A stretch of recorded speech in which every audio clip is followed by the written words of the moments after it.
welcome. We'll give it another 60 seconds for people to arrive because we did say we're starting at 1 o'clock. And on my watch, at least, it's about half a minute to 1. And I want to welcome you. Well, we'll do an official welcome in just a moment. I'm new to this like you. So we'll dive right into it, and then we'll see how it goes.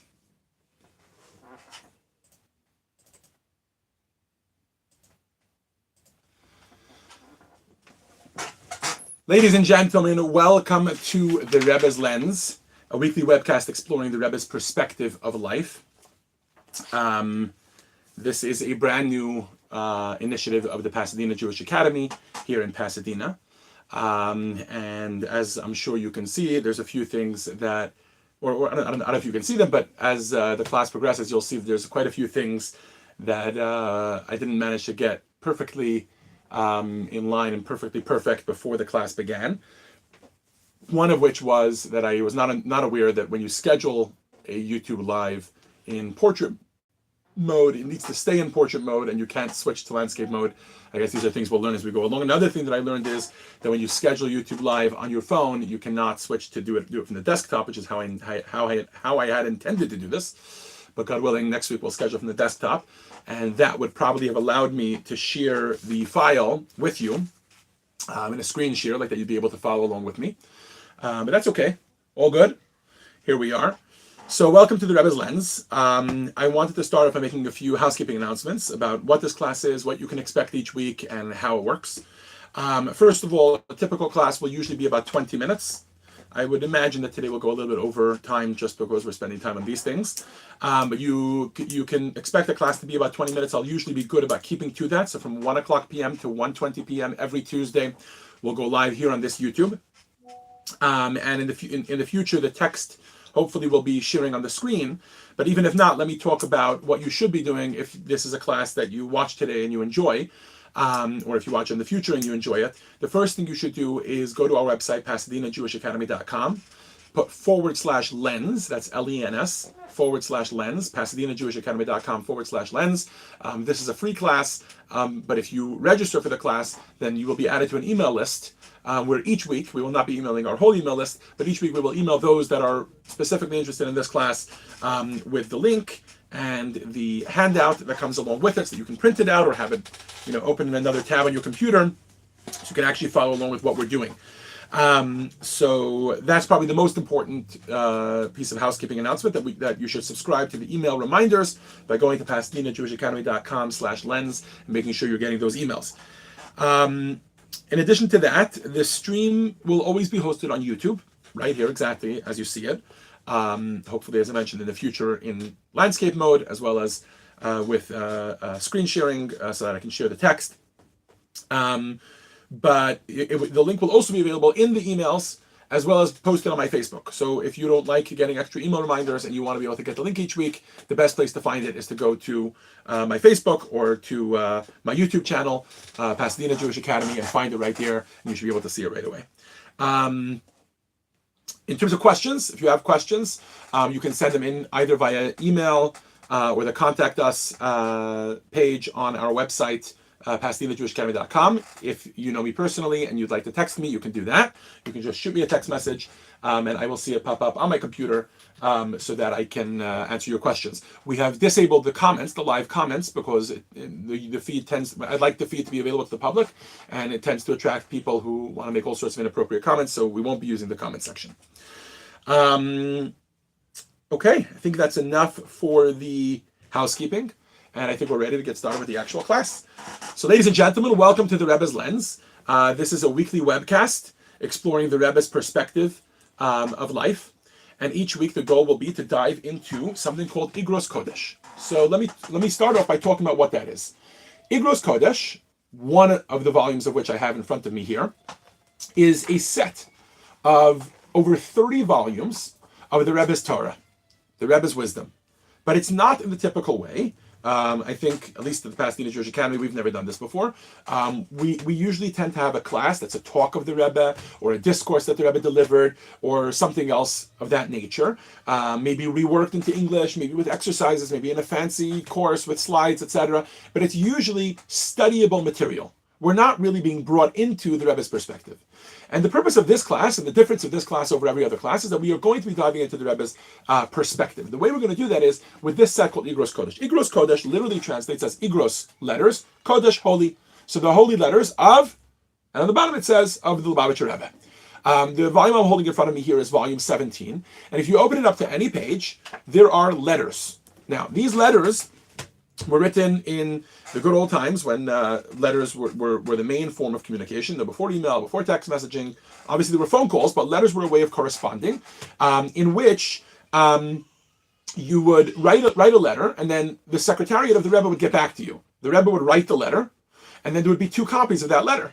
One would be for the Rebbe's archive, and the other one would be sent out to the recipient, so that they can get the answer to their letter. Now, usually, although all family letters have significance to people, in and of themselves, in their own families, and for themselves personally, usually letters are not really kept. Especially in today's day and age, we think of emails and text messages as kind of disposable. Maybe you archive your emails, but that's just because one day you might want to reference them. You don't really keep them in that they have an intrinsic value, unless there's a sentimental value, it's a family member that sent you something, etc. I know very few people that have all their emails cataloged and organized, and they're constantly cross-referencing them, etc. But it's important to understand that the letters of the Rebbe contain a unique treasure trove, if you will, of insight. And that's why, to date, they have been published. Over 30 volumes of letters that were sent around the globe to people across the spectrum of religiosity, across the spectrum, I should say, of religions, and whether they were religious or not, whether they were Jewish or not, the Rebbe was corresponding with them about their lives. Sometimes it was about, it was some high state official, and it was about some, as we say in Hebrew, dvarim ha'omdim beruma shalom, some great matter of worldly consequence or something like that. And sometimes it was just to someone who was struggling with depression in and of their own personal life and not, worldwide. And the Rebbe was answering this person on their matter. And the Rebbe utilized a form of letter writing that is very, very common in the Jewish world. It's known as shut. Shut means shalot or chuvot. And that is whereby a letter that's responding to someone is not just a letter. It's not just a stream of consciousness, but it'll often have copious footnotes, copious references. I'm not just shooting off the cuff here. I'm actually giving you a wise answer that's based on previous sources and that builds on these ideas, and that's well sourced in its nature. So often the Rebbe's letters will have many different sources on the bottom, even if the Rebbe is just quoting a verse in passing because that verse is inspiring to that person, or it fits in, or the Rebbe is just referencing that idea. The Rebbe will footnote that on the bottom. Obviously, the Rebbe, along with the team of secretaries that helped the Rebbe compose these letters. And these letters were sent out to, as I mentioned, to recipients across the globe. And if you open up these letters and you start to read them one at a time, you start to see things differently. You start to gain, hence the name of this lesson, a view of the world through the Rebbe's lens.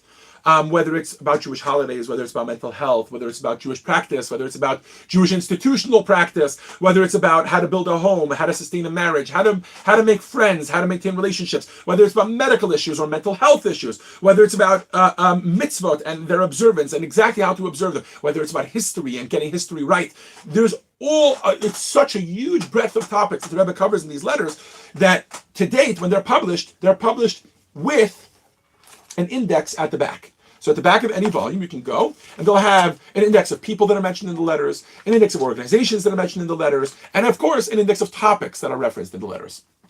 And these letters,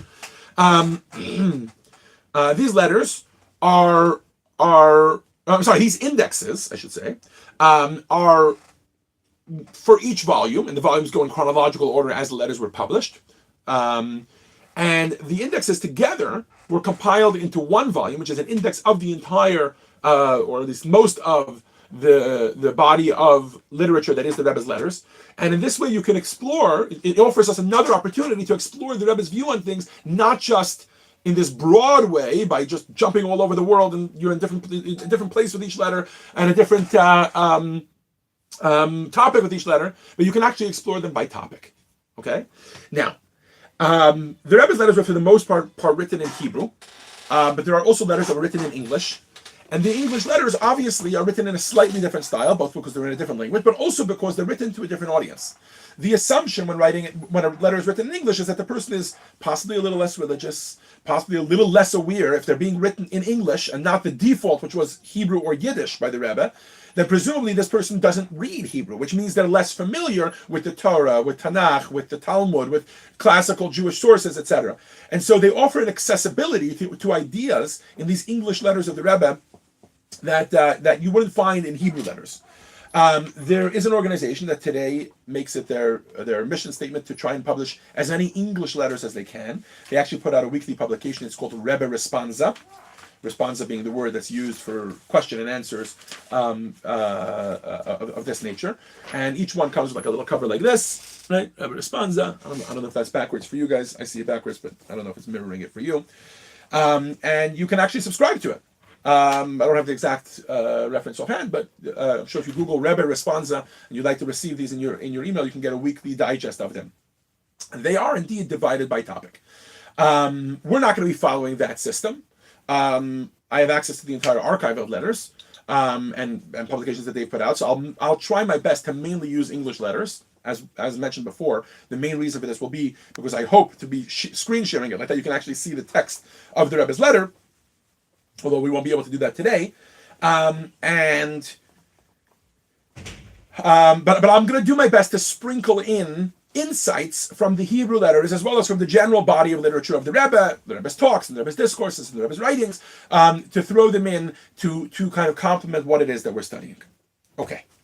Till here has been an intro about what this class is, what we intend to accomplish in this class, and what the Rebbe's letters are all about, what the Igros Kodesh are all about, and how they provide us with a unique insight into life. Now, we'll move on to the topic of today. Today's topic, which is called, let me get the exact title that I put out for it. Today's topic, which is called Introspection and Self-Analysis, when self-reflection becomes self-defeating, is essentially a view that the Rebbe mentions in a few letters and elsewhere as well, that it's important that while it is important to reflect on one's life, perhaps sometimes hyper-focusing on it is a bad idea. And we'll see that idea come out. But the reason I want to start that way is because I think it's important to understand that, to understand something before we dive into this. And that is the Hasidic value, which is called Cheshbon HaNefesh. There is a Hasidic value to often make a Cheshbon HaNefesh. A Cheshbon HaNefesh means an account, literally translated means an accounting of one's soul or calculation of your soul. And essentially it means to take times for self-reflection, to take stock. Where am I? How am I doing? Did I have a good day, a good week, a good month, a good year? How's my life doing? And where do I need improvement? And then based on that reflection, to improve one's life. Classically, this is done on a daily basis, obviously briefly, on a daily basis, in the evening, together or immediately preceding the bedtime Shema. So the bedtime Shema is the prayer we say right before going to sleep. And we say a short prayer, we take a few moments before that prayer, to reflect on our day and see how things are going. And by the way, the bedtime Shema even lends itself to this. Because if you've ever said the bedtime Shema, you can find it in your siddur. I don't have a siddur handy, so I don't know exactly what page number it's on, but it's probably somewhere in the 130s. The bedtime, I think it's called the prayer before retiring at night is what they call it. And you'll see that the bedtime Shema is not just the Shema. Before the Shema, there's actually a prayer in which we ask for forgiveness, not from people. We're asking for forgiveness from the world, from God. Right? We say, I would like to ask for forgiveness if I have wronged anyone. And more importantly, we forgive anyone that we may have wronged throughout the day. And we do this every night again. So this moment and this moment in time kind of lends itself to this to be a moment of reflection. And so classically, on a daily basis is when we reflect on the day. On Thursday evening, Leil Shishi as it's known, is the classical time that we reflect on the week to be aware of how our week went. And then on Erev Rosh Chodesh has a lot of significance in Judaism, the beginning of each month, topic for beyond the scope of today's lesson. And Erev Rosh Chodesh is kind of a moment to reflect on the month. And then, of course, before Rosh Hashanah, the entire month of Elul is called Chodesh HaCheshbon, the month of accounting, the month of self-reflection, when we're supposed to reflect on the whole year. Now, that's following the calendrical cycle, if you will. But also on a personal level, each year before the Rosh Hashanah, on the Rosh Hashanah of an individual person, which is, of course, their birthday. That's the day, that's your Rosh Hashanah, because your year began then. So on that day each year, the Rebbe would often encourage people, not often, the Rebbe had an official campaign to encourage people to engage in certain practices on their birthday. And as part of that, the Rebbe also encouraged them to make what's called a cheshbon nefesh, or a reflection, a self-accounting of the year. So, on this backdrop, you would think that if something is good, can you ever have too much of a good thing? Right? So, we know the famous English expression, and the same thing is true here. Now, that might be true about a lot of good things, right? I mean, I don't know if there's really a limit to giving too much tzedakah, but it is discussed, or doing too much good, or too much good for others and not focusing on yourself a little bit, or too much for yourself and not focusing on others. There can always be, in many ways, there can be too much of a good thing. But today what we're going to discuss is too much self-analysis, okay? So the first letter that we're going to read, which is called A Limit to Self-Analysis. Again, if you have the text with you, because you got my email today, I'll announce the page numbers. If you don't have it, that's okay. I'm going to be reading it. So we're going to be on page 7, which is letter number 3 in this booklet. And it's called A Limit to Self-Analysis. Now, the Rebbe had written a number of letters to this particular recipient. And you'll see that the Rebbe actually references an ongoing correspondence that he has with this individual.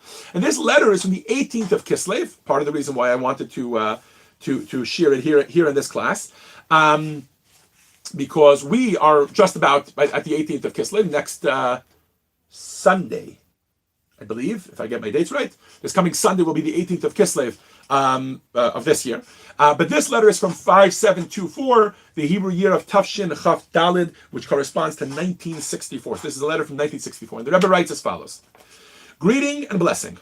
I received your letter of the 15th of Kislev, which will be this Friday, as your previous correspondence. You write that I have not replied to your previous letters. The reason for this is that there was nothing particular in them that required a reply to which I have not already replied before on several occasions, including during our personal conversation. I regret, however, that apparently you have not accepted my suggestions. In other words, the Rebbe is making it clear to this individual that yes, I didn't reply to your letters, but, and we have here I'll add in, historical context. The Rebbe was a very, very busy person. My understanding is that there was a certain point when the Rebbe's address at 770 Eastern Parkway was the address that received the most the most mail on a daily basis. I think just behind the White House, or maybe it was equaling, rivaling the White House, or whatever it was.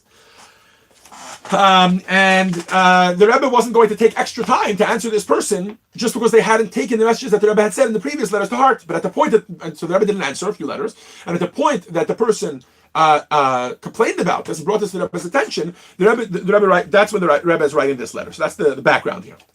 And here the Rebbe says, however, inasmuch as our sages say, even 100 times, so let me give you the context here. So this is a quote from the Talmud in Bava Metzia on Daf 31a. And I believe the reference there is talking about the mitzvah of hocheach tochiach et amitecha. So in the Torah, we have a mitzvah to rebuke our fellow, or to encourage our fellow, who we see maybe was doing something wrong according to the Torah, and to encourage them to better their behavior, and to improve their behavior, and to become and to follow the ways of God. I should mention that mitzvah is I think the only mitzvah, or one of the only mitzvahs, that comes with a warning label right afterwards. Right afterwards, the verse finishes off, and you should not bear hatred in your heart. In other words, you have to be very careful when you're telling somebody off. You have to be very careful to do it out of love, and that they feel that it's out of love, etc., because otherwise it won't even be effective, and there's no point in doing it. Now, on this, our sages say that the verse uses a double terminology. Hocheach tochiach. Rebuking, you shall rebuke. Or warning, you shall warn. Or whatever the correct translation of the word hocheach is. And from the fact that it's a double language, the Talmud learns out, afilu mea pa'amim, you should do so even 100 times.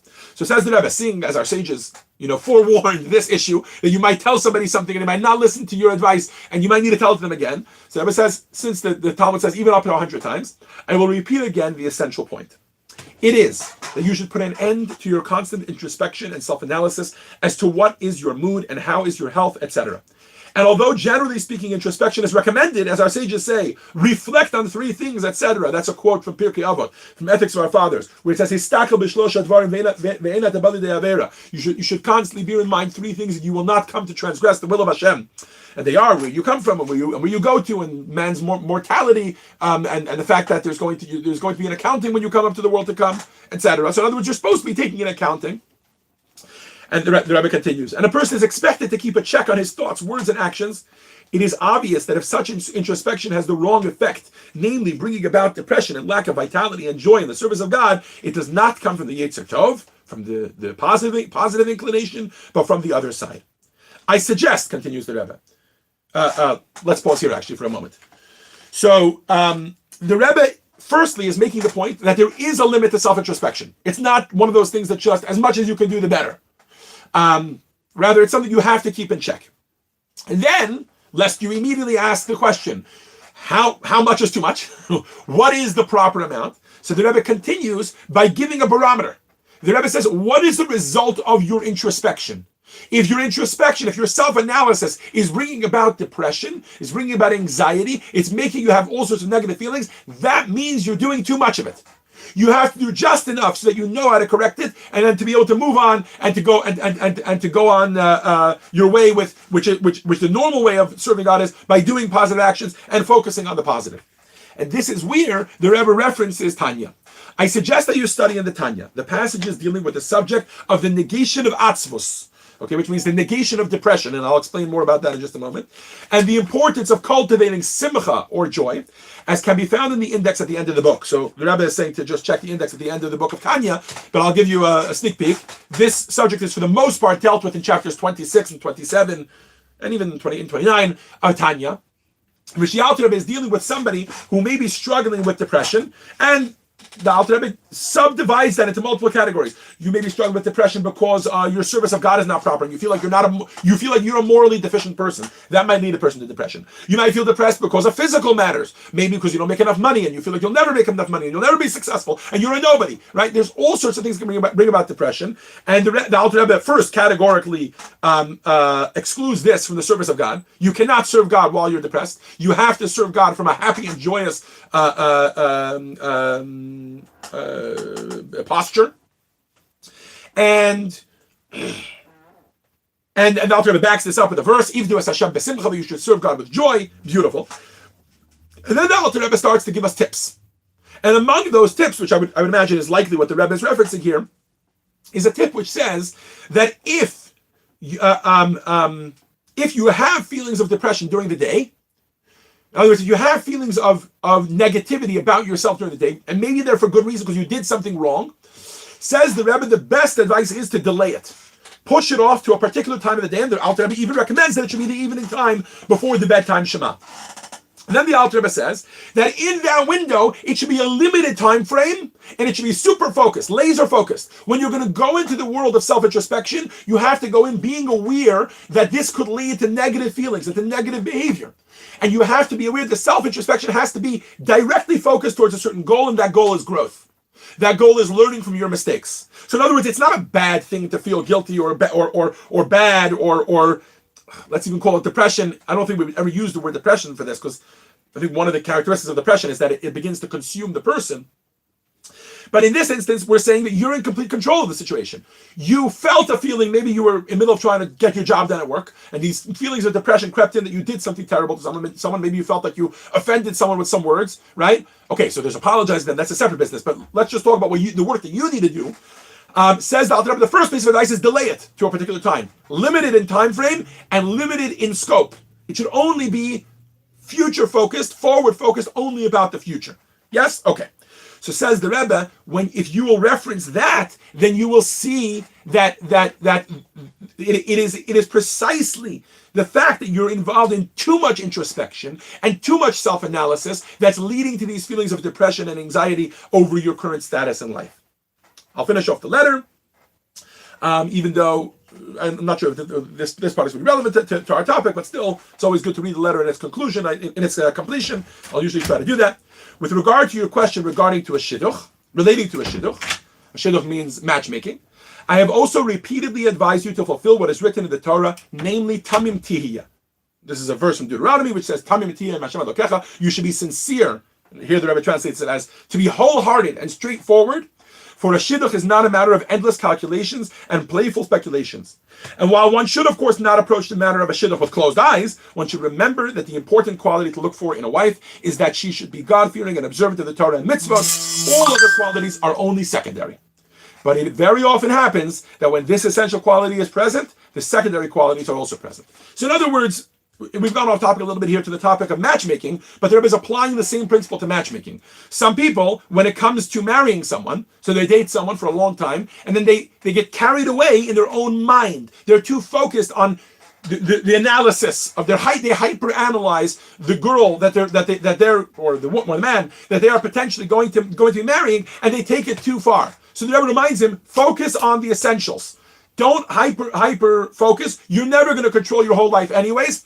And when you try to hyper-analyze it and say, I'm going to be in control of everything, you will get nowhere, and it will only lead to a lack of sincerity and a lack of wholeheartedness and a lack of being straightforward. You'll just end up in this weird brain tumble, if you will, brain tingle of ideas and perspectives. Okay. May God grant, the Rebbe ends off, that at any rate, from now on, my words should find their proper response in your heart, although I have already given them to you orally, but perhaps the fact that you will get them also in writing will serve a good purpose, in as much as you can refer to it from time to time. So here the Rebbe also excuses, again, why he's repeating himself, even though he already had the Talmudic idea of warning somebody 100 times to base it on. But here the Rebbe says, maybe the issue was that I only told it to you in person, and you couldn't remember it, or you couldn't cross-reference it. So now you have it in writing. It's an official document, and you can look back at it whenever you'd like for that guidance. The Rebbe ends off with a time-oriented. The Rebbe in general, we discussed this for those of you that are currently attending the Kabbalah meaning course that we're giving at the Pasadena Jewish Academy, which you can also find on my YouTube channel if you'd like to follow it. By going to the playlist section of the YouTube channel, you can find the Kabbalah meaning recordings. So in lesson 4, we literally tackle this topic, that the Rebbe, we tackle the way we can do it, but we use the Rebbe as an example in that lesson of living with time, that the Rebbe always followed the calendrical cycle, was aware of the spiritual energy of each day, independent from every other day. So the Rebbe ends off by referencing the time that we're in. He says, at this time, Erev Yud Tes Kislev, which means just before the Rosh Hashanah of Hasidism, the liberation day of the Alter Rebbe, author of the Tanya and the Shulchan Aruch, and founder of Chabad, whose 150th yahrzeit anniversary we are observing this year, I want to express the hope that the remembrance of this significant day will be a source of inspiration to you and every one of us. Wishing you also a happy Hanukkah with blessing, and then the Rebbe's signature. This is the first letter I want to open up with, because it really sets the tone, both for, first of all, the idea that there could be too much self-reflection, too much self-analysis, but also the barometer for how you can realize that. When do you realize when you've gone into too much? When is it too much? And I think this is exactly what the Rebbe is referencing in the next letter that I'd like to read for you. I'm only going to read 2 letters today, and I realize we're almost at the half-hour mark. I said we'll go over 20 minutes today, but we'll try to keep it to half an hour. So on page 6 in the handout, for those of you that have it, if not, you can just listen. There's a letter titled When Expectations Backfire. This is a letter from 4 years prior to the previous letter. It's from the 5th of Tishrei 5720, which would correspond to sometime in September of 1960. And the Rebbe writes as follows: Greeting, Mr. and Mrs. It's written to a couple. Greeting and blessing. This is to acknowledge receipt of your letters. And then there's a portion of the letter that does not appear here. And it continues. With regard to what you write about your frustration, due to the fact that you expect much more of yourself than you are in a position to accomplish at this time. This is something I think that a lot of people can relate with. It's a very relatable frustration that people feel. They set themselves high barometers. They view themselves as very high, and they have a high expectation of themselves. And then when reality doesn't match that, they end up depressed or down in some way. The Rebbe continues, let me say this. Although a Jew should indeed make steady progress and expect more of himself today than yesterday when he was not on the same level, nevertheless, the important thing is that such calculations should bring an additional measure of energy and activity. So again, we see that same barometer being referenced by the Rebbe. Yes, you're supposed to always be progressing. You should always be taking stock of your progression to see what you're up to. But you should never let it become too much. And if it's leading to the wrong kind of energy in your activity, then you know it's too much. But it should be remembered, says the Rebbe, that the energy and activity can come only from a state of vitality, which is the opposite of frustration. Therefore, if one's reflections have the result of bringing only frustration, then the thing to do is to dismiss such reflections from the mind in order to be able to carry on one's daily activities with joy and confidence in all matters of Torah and mitzvot, and leave such reflections and calculations for other times when they will not bring about frustration and discouragement. And this is where the portion of the letter that we have ends. There's more to the letter, but we don't have it available. It hasn't been published. But I think, to summarize between these two letters, I think we've ended up with some very crucial advice for our lives. Firstly, if you were not aware of the important value of taking stock and making sure that you're progressing at every moment, making sure that today is better than yesterday and tomorrow will be better than today. So that's the first takeaway we have in today's lesson. But the second takeaway, and I think the more important takeaway, is that you have to be careful when entering a state of self-analysis not to overdo it. And your barometer for when you know you've overdone it is, what is the energy, what is the mood that you're in as a result of your stock taking? If the mood is one of frustration, anger, depression, anxiety, guilt, that's a bad idea. It means you've taken this too far, and it's not going to have a healthy outcome. It should be just enough to motivate you to grow and to become better for the future.